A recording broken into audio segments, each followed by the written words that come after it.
Hello guys, welcome back. This is continuation of our previous tutorial, ng for structural directive.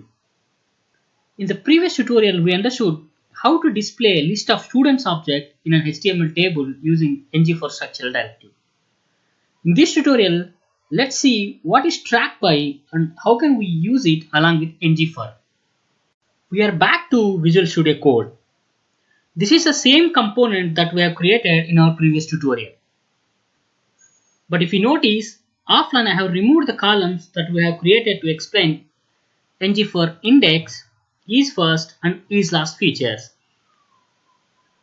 Okay, I have also started the server. Let me launch the browser.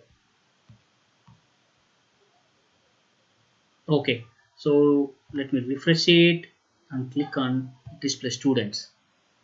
Yeah, when I click on display students button, we are able to render the table.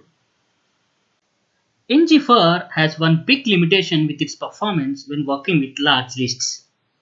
For example, a small change to the list like adding a new item or removing an existing item will trigger several DOM manipulations. This can slow down our application performance. Let's see that practically with our students list that we have created to demo ng for structural directive. To do that, we need to add one more button right under this HTML table.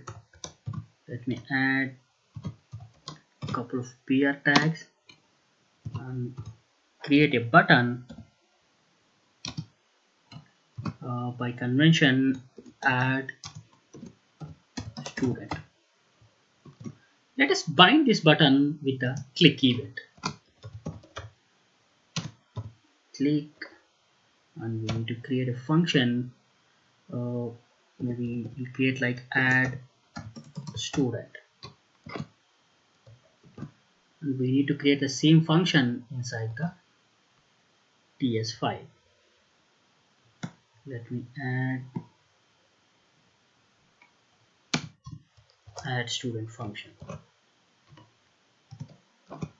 So the expectation is whenever the user clicks on add student button, we need to display the 6th and the 7th row in the students list. Okay, let us initialize the students array by adding two more student objects. I did that offline, let me paste it. If you notice, I have added 6th and 7th student object inside the students array. Before launching the browser, if you notice, the add student button will appear on page load itself because the ngIf condition that we kept is for only the table. So let us get rid of this ngIf and put that inside a div.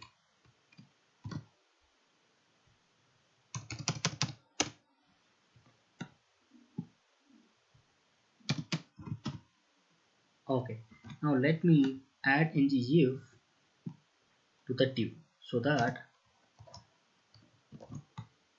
it won't display in the UI until the students array get initialized.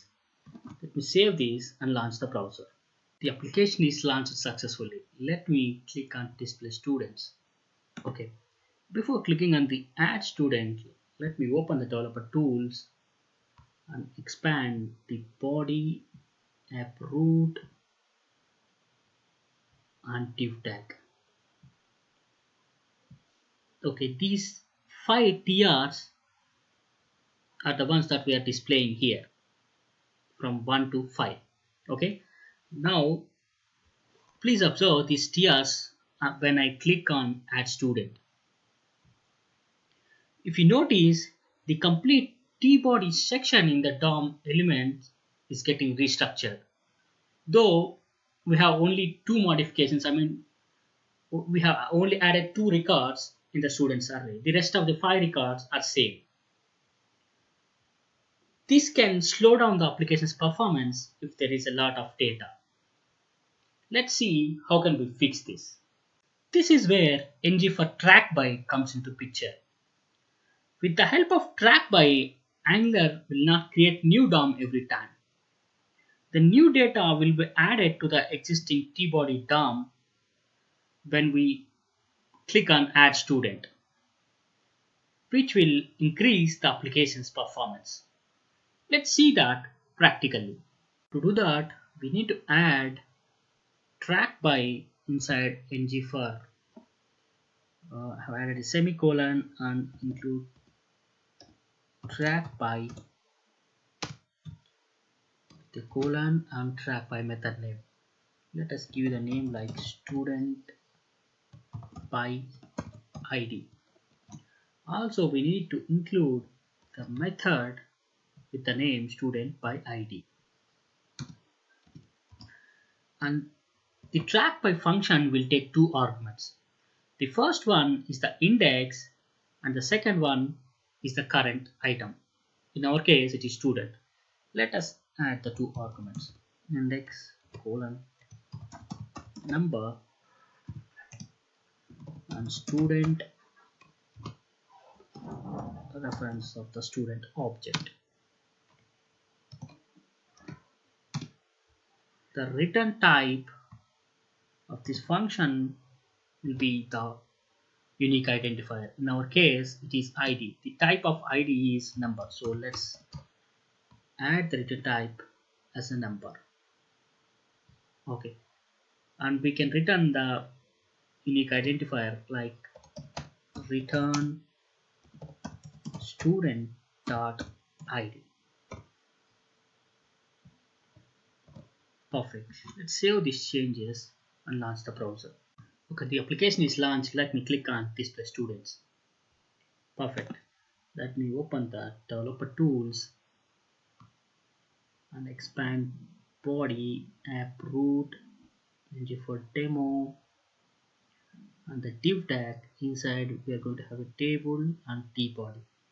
So in our earlier case, the complete tbody section got restructured. Now to fix that, we have included track by.